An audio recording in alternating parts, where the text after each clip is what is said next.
So it is Friday, December the 6th, in the year 2024. It's just around 35 degrees, but it feels like 26 degrees here in this part of Queens. And I've decided to make two short videos, but I'm going to start with the AFC's press conference that I watched. And this AFC press conference was very revealing to me. I must admit, I did post the Gcom press conference question and answer segment, but I must admit I did not watch the the whole segment of the Gcom press conference.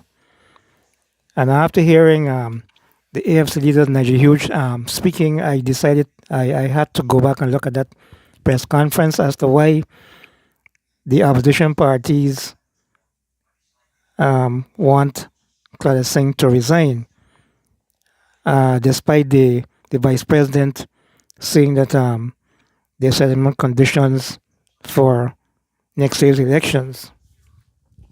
So, from what I'm gathering from looking at this AFC press conference today, Gcom held a press conference. The body, that's Gcom, admitted to making a mistake in relation to the new movement, Dr. Ashike Soon being in Parliament. So I was doing some research, and I must admit, whether you're a PNC, PPP, WPA, AFC, we should not overlook that mistake that was made by Gcom. But like I said, remember, we're all human, we all make mistakes. It's how we own up to it, and it's how we try to rectify the situation. The Vice President Jagdeo said yesterday that political parties shouldn't have any say in that, and that Gcom should decide or let the court decide in terms of Dr. Ashike Soon. So, as I said, this is hardcore politics. You can't blame the opposition parties for calling on the Gcom chairperson to resign. That's hardcore politics. You cannot blame them. And then I decided to go to this article. As opposition political parties press for the new movement, Dr. Ashike Soon, to be replaced because the Ghana Election Commission's legal officer, Court De Silva, said an error. I'm going to say this again. The legal officer for Gcom, Court De Silva, said an error was made in selecting her. General Secretary of the PPP, Jagdeo, said he has no preference one way or the other. Jagdeo said this is a matter for Gcom and the Parliament office. The political parties have no standing in this matter, as he said in his press conference yesterday afternoon. No. The Gcom legal officer last month said Gcom erred by allowing Ashike Soon to become an MP. According to the legal officer, under the rules governing a joiner list, with the Liberty and Justice Party having won the most votes, 2,657, compared to ANOG's 2,313, and the TNM, that's Ashike Soon's, 244 votes. Gcom said that the Liberty and Justice Party, that's Schuman's party, should have continued to occupy the seat throughout the 5-year term following the 2020 elections. Not me saying that. This is coming from Gcom, and it's only this afternoon I discovered this. I guess I myself was lacking in trying to do the relevant research. And obviously, the opposition parties are going to piggyback on this and call for the reelection of Gcom chairman. I also discovered something else when I was looking at this article. No, these three small parties, there's a photograph I'm looking at, Schumann, Kisun, Ralph Karan. Three of Ghana's small parties.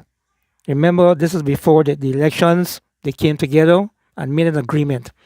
Three of Ghana's small parties have agreed that the parliamentarians will not join the governing party in exchange for ministerial or governmental office.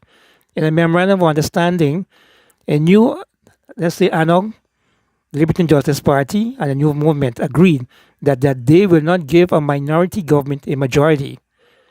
They also agreed that the occupants of a seat as a result of leftover votes will vote in parliament only if there is approval of all three parties. In the absence of approval, they have agreed that they will abstain from voting. I'm not going to go more. All I'm saying is that what Asha has done here is going to cause more distrust among independents in terms of trusting the small parties. This is what the AFC leader had to say at today's press conference. Do I keep going? Yes. Oh, sorry, yeah. Continue, you're on, we're hearing you. Okay, sorry about that, yeah. This is an attempt by the opposition to weaken the integrity of Gcom so that when the elections are held next year, the opposition intends to discredit the results of the election. Let me start off by saying the only author of Gcom's present problems is Gcom. Gcom could not have conspired with anybody else other than themselves to put themselves in a position where they say not only did they make a mistake, but more importantly, did they put or cause to be placed in a National Assembly somebody who was not entitled to be there. The Vice President and other people have suggested going to court.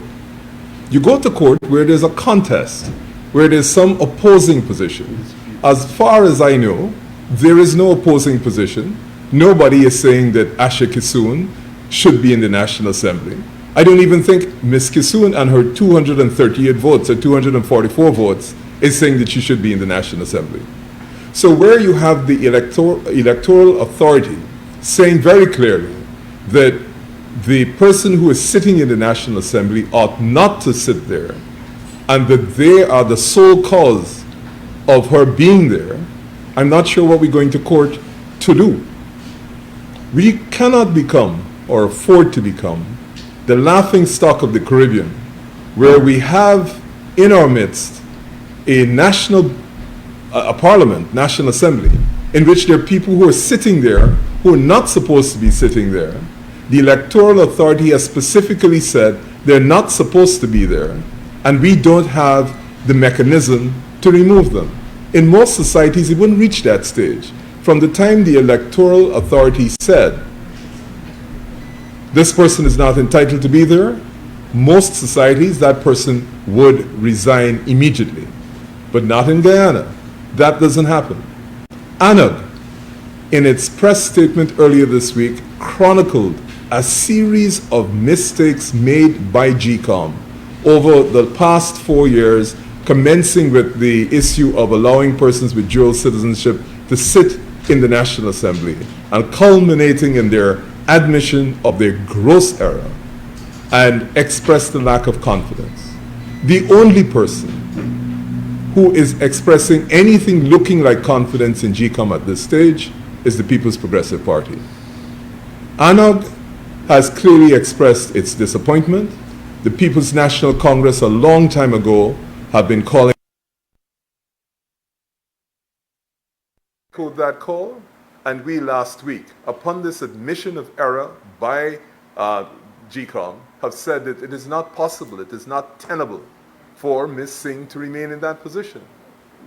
And I have difficulty understanding why we are going to court where the electoral authority has specifically said we messed up and this person should not be there. Are we going to court for the court to confirm what Gcom has said? Is that seriously the position of Gcom? And I dare say, I did hear that Chairman Singh, this is Claudette Singh, say that she will resign when she wants to resign. Well, dear Madam Justice Claudette Singh, I know that you've had a long and perhaps sterling career, and I suspect the last act in that career of exercising any sort of judicial function ought not to be one where you have clearly erred, you have admitted your error, and now you're refusing to go because you want to decide when you should go. In the best interest of this country, in the best interest of moving the level of our political discourse, the level of our engagement, and most importantly, the level of confidence in our electoral authority, please go, resign, go home. Time is up. You have had a sterling career. You have done well. The country has recognized you with its national awards. Do not inflict upon us some decision of yours that you must choose the time of your going when every other political party other than the government says that they have lost confidence in you. You don't want to be in a position where the only party with a motive for keeping you in office is the government with the attendant allegations. That having been said, I want to observe, we're now, I think this is the first week into December, and we did say by the 30th of November, we expected the census to be released. The census clearly has not been released. So here we are. In December, at the end of the first week, we have some report, again, that says 718,000 eligible voters. We have no census.